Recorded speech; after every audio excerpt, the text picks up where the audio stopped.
camat enek 10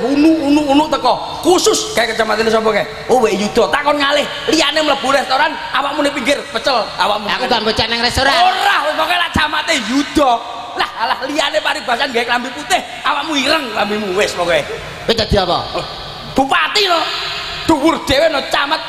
aneh-aneh kowe aku langsung mlayu kowe dadi bupati aku ya dadi srengenge lho lah kok adomen to yo ben bupati liwat tak panasi kowe ben meletek gundulmu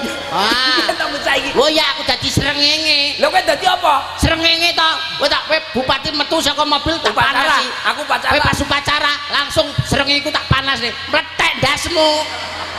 berarti aku mah aku dadi mendong no heh aku dadi mendong kok iso iya to awakmu apa meletekne ndase wong-wong tak tutupi dek awakmu umup dhewe ning dhuwur srengenge bledos kowe wongko kowe aku dadi mendong